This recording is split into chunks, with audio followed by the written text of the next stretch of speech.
नमस्कार, मैं हूं आपके साथ गौरव राजेंद्र। बुलेटिन की शुरुआत करते हैं। गुरुग्राम में मुख्यमंत्री नायब सिंह सैनी और केंद्रीय रेल मंत्री अश्विनी वैष्णव ने वेस्टर्न फ्रेट कॉरिडोर के मारुति पातली ट्रैक का शुभारंभ किया। इस दौरान ट्रैक कार्गो को हरी झंडी दिखाकर रवाना किया गया। ये रेल साइडिंग लगभग 7 किलोमीटर लंबी है, जो कि मानेसर कारखाने से पातली रेलवे स्टेशन तक है। इससे मानेसर की नहीं, हरियाणा के फरीदाबाद, गुरुग्राम, बहादुरगढ़ और सोनीपत जैसे इलाकों को भी फायदा होगा। इस रेल साइडिंग से इंडस्ट्रियों का सामान आसानी से दूसरे स्थान तक पहुंच सकेगा और साथ ही यह ट्रैक HRIDC द्वारा पलवल से सोनीपत तक बनाए जा रहे ऑर्बिटल रेल कॉरिडोर से भी जुड़ेगा। सीएम सैनी ने कहा कि रेल साइडिंग की मदद से 4 लाख से ज्यादा गाड़ियां अलग अलग राज्य तक पहुंच सकेंगी।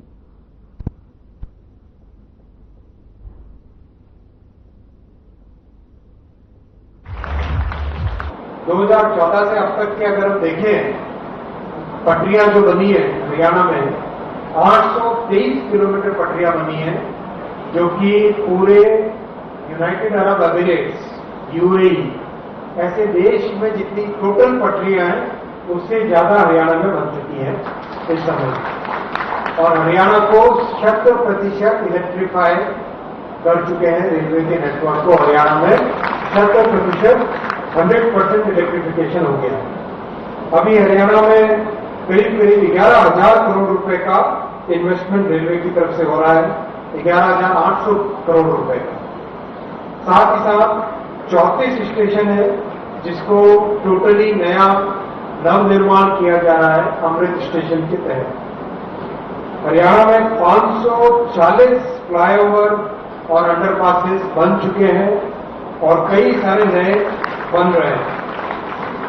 मारुति सुजुकी के सभी महानुभाव के बीच में मुझे आकर के बड़े गर्व और हर्ष की अनुभूति हो रही है।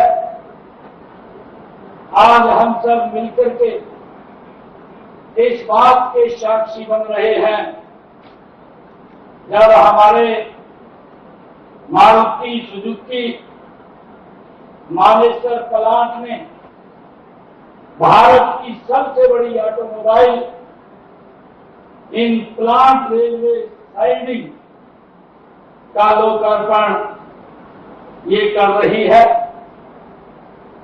इस परियोजना पर लगभग 1,17,091 मिलियन रुपए को खर्च हुए हैं। बड़ी एक खुशी की बात है, गर्व की बात है कि मार्च 2024 में देश के यशस्वी प्रधानमंत्री आदरणीय नरेंद्र मोदी जी ने गुजरात में भारत की पहली ऑटोमोबाइल नई प्लांट रेलवे साइडिंग का वो उद्घाटन किया था। आज उसी श्रृंखला में यह दूसरी और उससे बड़ी परियोजना हरियाणा में साकार हो रही है।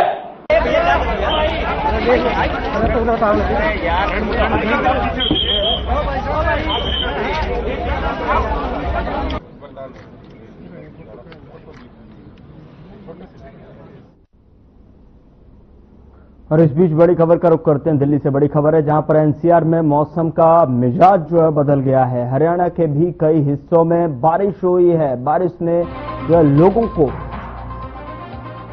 गर्मी से परेशान थे लोग, और इस बार जल्द मानसून आने की भी संभावनाएं हैं, यानी कि मानसून की भी आहट जल्दी ही जो है दर्ज की जा सकती है। तो इस बार जल्द मानसून आने की आहट को भी दर्ज करने की यहाँ पर जल्दी उसकी आहट भी दर्ज की जा सकती है। हरियाणा में कई हिस्सों में जो है बारिश हुई है। बारिश ने लोगों को गर्मी से राहत जरूर दी है। बड़ी खबर आप तक पहुंचा रहे हैं। NCR में जिस तरीके से मौसम का मिजाज बदल गया है, तस्वीरें स्क्रीन पर हैं, जो हरियाणा में भी कई हिस्सों में जो है बारिश दर्ज की गई है। उमस भरी गर्मी से कहीं न कहीं लोगों को राहत मिली है। उधर हरियाणा प्रिंटिंग एवं स्टेशनरी विभाग की बैठक आयोजित की गई, जिसकी अध्यक्षता राज्य मंत्री राजेश नागर ने की है। बैठक में विभाग की आय बढ़ाने और सरकारी स्कूलों की किताबें फिर से प्रकाशित करने का विस्तार से चर्चा हुई है।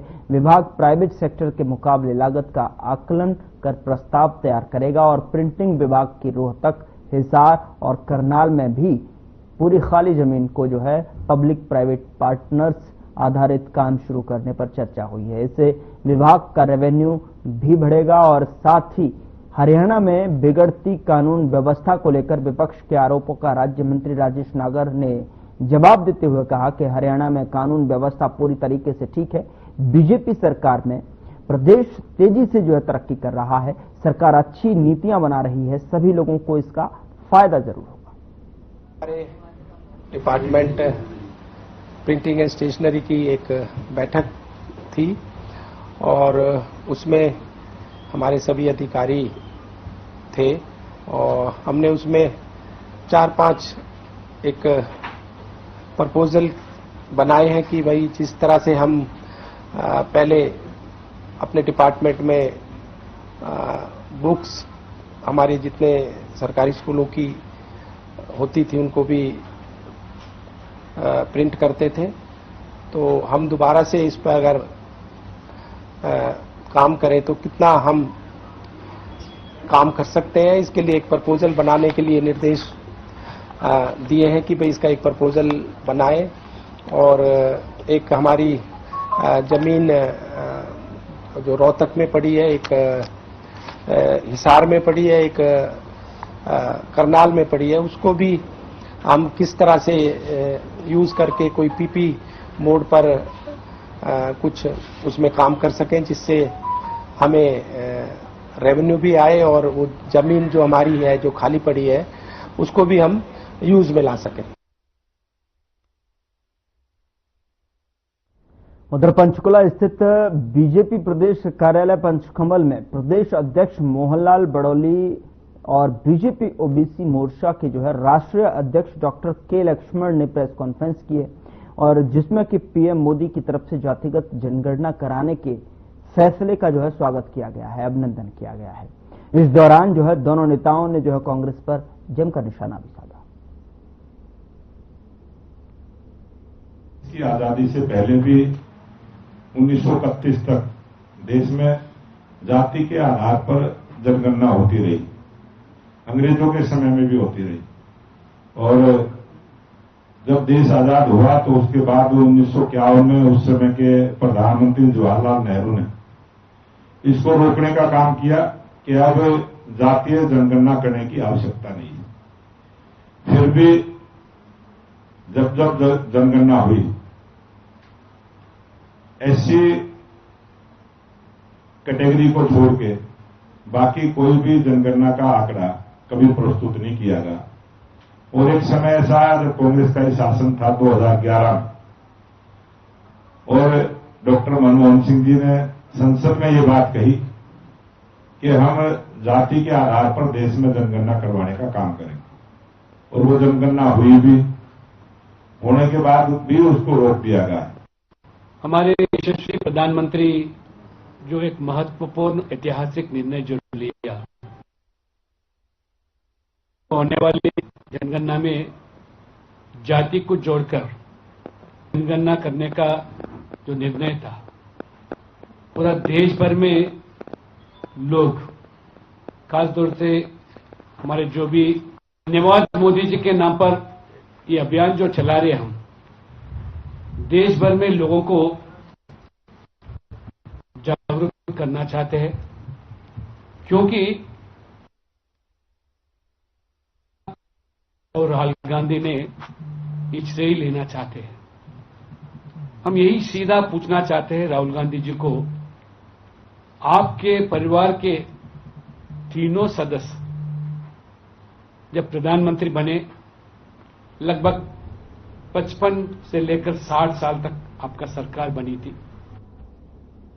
उधर रणदीप सुरजेवाला ने अपने सोशल मीडिया अकाउंट पर मल्लिकार्जुन खड़गे और राहुल गांधी का दिल से धन्यवाद करते हुए कहा है कि कांग्रेस के राष्ट्रीय अध्यक्ष मल्लिकार्जुन खड़गे ने शांत प्रिय आंदोलन पर बैठे चौधरी चरण सिंह कृषि विश्वविद्यालय हिसार के छात्रों से वीडियो कॉल पर बात की और स्कॉलरशिप को बंद करने, एलवीडी सीट कम करने और भाजपा सरकार द्वारा छात्रों पर लाठीचार्ज और गुंडागर्दी करने पर चिंता जताई है।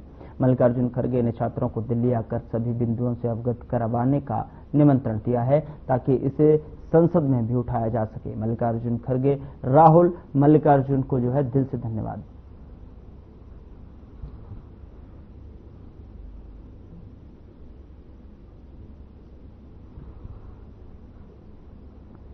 उधर हरियाणा में कांग्रेस संगठन बनाने को लेकर गंभीर नजर आ रही है। अब कांग्रेस ऑब्जर्वर्स हर जिले में जाकर कार्यकर्ताओं के साथ में बैठक और चर्चा कर रहे हैं। इसी कड़ी में आज गुरुग्राम में ऑब्जर्वर्स ने कार्यकर्ताओं के साथ में बैठक की। बैठक में न ही सिर्फ कार्यकर्ताओं से सुझाव एकत्रित किए गए बल्कि संगठन को लेकर आगामी दिशा निर्देश भी दिए गए। दरअसल कांग्रेस के राज्यसभा सांसद जीसी चंद्रशेखर समेत 2 अन्य नेताओं को गुरुग्राम में ऑब्जर्वर्स की जिम्मेदारी दी गई है। गुरुग्राम की बात करें तो गुरुग्राम शहर और ग्रामीण में अलग अलग जिला अध्यक्ष बनाए जाने हैं।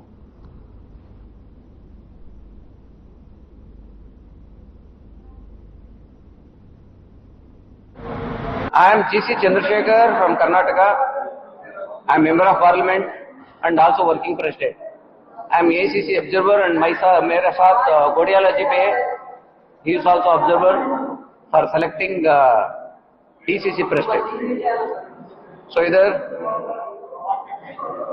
लोकल लीडर से बहुत बड़ा लीडर से हमारे साथ एंड आप लोगों का शुक्रिया है। This is a very important process. DCC president बनने के लिए हम लोग सीरियस प्रोसेस कर रहा हूं। आज तक वो डीसीसी प्रेसिडेंट बनने के लिए तो सिर्फ 2-3 लीडर्स बैठ के डिसाइड करके तो डीसीसी प्रेसिडेंट बनता था। अभी वो प्रोसेस चेंज हुआ और राहुल गांधी जी फर्स्ट टाइम वो प्रोसेस का नया रूप ले लिया। वो प्रेसिडेंट डीसीसी प्रेसिडेंट डिसाइड करने के लिए वो डिस्ट्रिक्ट, वो ब्लॉक, वो कॉन्स्टिट्यूंसी का लोगों को खबर दे दिया। वो लोग डिसाइड कर सकता है अभी।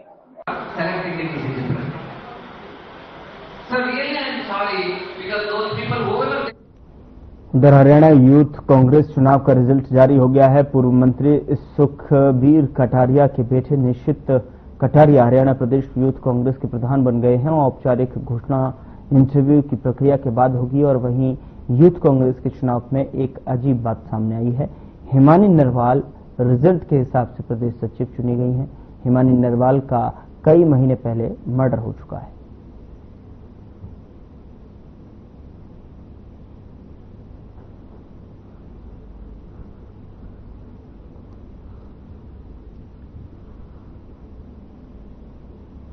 उधर दिल्ली में कांग्रेस सांसद दीपेंद्र हुड्डा ने हरियाणा युवा कांग्रेस के नवनिर्वाचित पदाधिकारियों से मुलाकात की और इस मौके पर प्रदेश अध्यक्ष निश्चित कटारिया समेत तमाम पदाधिकारियों ने दीपेंद्र हुड्डा का आभार जताया।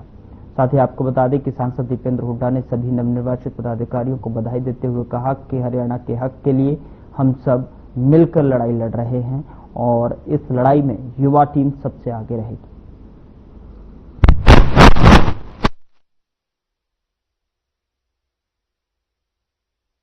सबसे पहले जो आज यूथ कांग्रेस की तरफ से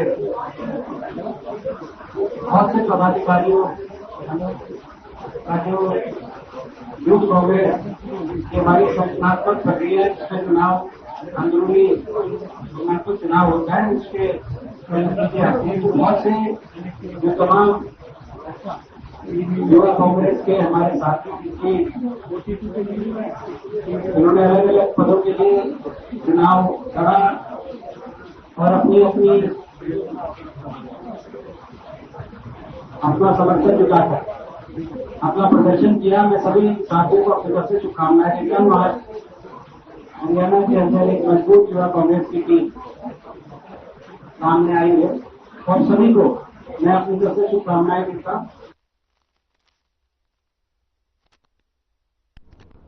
उधर कालांवाली चुनावी मैदान में असली दावेदारों की लड़ाई शुरू हो गई है और नगरपालिका चुनाव को लेकर असली चुनावी तस्वीर सामने आ चुकी है। मंगलवार को नामांकन पत्रों की छंटनी और जांच प्रक्रिया पूरी होने के बाद अब अध्यक्ष पद के लिए 12 प्रत्याशी मैदान में रह गए हैं, जबकि नगर परिषद के 15 वार्डों में कुल 59 पार्षद पद के लिए उम्मीदवारों की दावेदारी कायम है। इस प्रक्रिया के बाद राजनीतिक हलकों में हलचल और तेज हो गई है। अब प्रचार अभियान और अधिक आक्रामक रूप लेने लगा है, क्योंकि सभी उम्मीदवारों को अपने अपने नाम के आगे अब कोई बाधा नजर नहीं आ रही।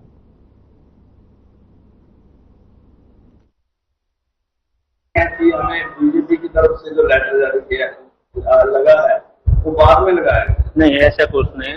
सारा प्रोसेस जो इन टाइम है चल रहा उसी हिसाब से किया गया है।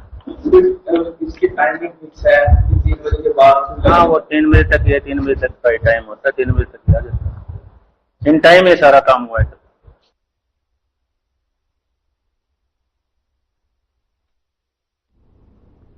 भवानीखेड़ा नगरपालिका कार्यालय में नगरपालिका कर्मचारी संघ संबंधित सर्व कर्मचारी संघ ने इकाई का गठन किया है, जिसमें निर्विरोध चुनाव संपन्न करवाया। बता दें कि करवाकर प्रधान पद का चुनाव किया गया और नगरपालिका कर्मचारी संघ राज्य सचिव पुरुषोत्तम दानव की अध्यक्षता में चुनाव किया गया, जिसमें मंत्री श्रुति चौधरी को सफाई कर्मचारी संघ ने 18 सूत्रीय मांग पत्र सौंपा। साथ ही 23 तारीख को भिवानी में होने वाले प्रदर्शन का कर्मचारियों को एकजुट होने का निमंत्रण दिया।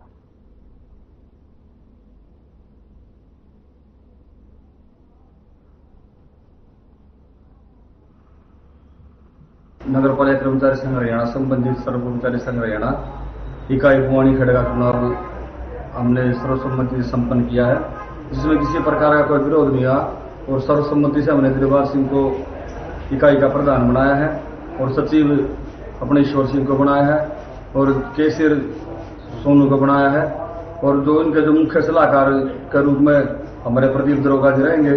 इनमें हमने 2 महिला को भी सम्मिलित किया है सदस्यता के रूप में, जिसका एक का नाम पिंकी है और एक का नाम सपना है। और जो 2014 के बाद में हमने ये भी निमंत्रण दिया कि 2014 के बाद में जिससे भारतीय जनता पार्टी की सरकार आई है।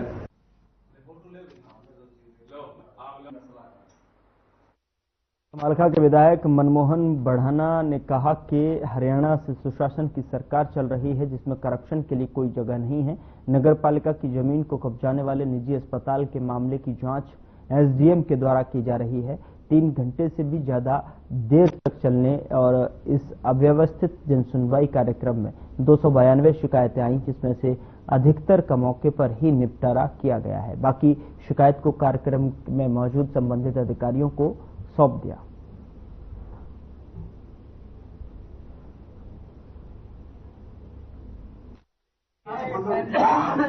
बात तो खुला दरबार है, कोई दरबार वाला काम नहीं करता। जन समस्याओं का सुनवाई भी यहाँ पर इन्होंने मुझे जिम्मेदारी दी है एक सेवा करने की और मैं उसी भावना से यहाँ पर आया था और सारे अधिकारियों के साथ बैठकर। अभी तक क्या होता था कि आते थे मेरे पास, मुझे फोन करना पड़ता था, फिर वहां से जवाब कुछ आता था, तो बहुत लंबा प्रोसीजर। मैंने सोचा ये जो 10 घंटे का काम है क्यों ना इसको 3 घंटे में निपटाया जाए। तो यहाँ क्योंकि सब अधिकारी भी होते हैं, साथ के साथ सारी चीजें जो है सामने भी आ जाती है और उसका सॉल्यूशन भी निकल आता है। तो मुझे लगता है लोगों को इससे ज्यादा सहूलियतें रहेंगी और मैंने यही जो है निश्चित किया है कि हर सोमवार को 2 से 5, एक सोमवार समालखा ब्लॉक में, एक सोमवार पापोली ब्लॉक में जन समस्याएं सुनूंगा और सब अधिकारियों के साथ बैठकर उनका निवारण करने का अपना प्रयास किया। उधर हरियाणवी मॉडल शीतल हत्याकांड में पुलिस ने कार्रवाई करते हुए आरोपी को गिरफ्तार किया है। बता दें कि शीतल की चाकू से हत्या करने के बाद आरोपी को सीआईए 1 पुलिस ने गिरफ्तार करने में सफलता हासिल की है। आरोपी की पहचान सुनील के रूप में हुई है, जो कि इसराना का रहने वाला है। डीएसपी मुख्यालय सतीश वत्स ने बताया कि 15 जून को पुलिस को शीतल के लापता होने की सूचना मिली थी। 14 मई को शीतल अहर गांव में शूटिंग के लिए गई थी, लेकिन वहां से वो वापस नहीं आई।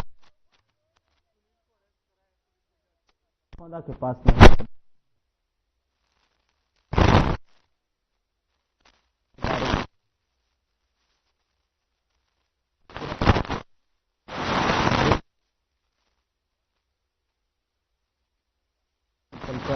8 बार वार पकड़ से बचने के लिए गाड़ी नहर में गिराने का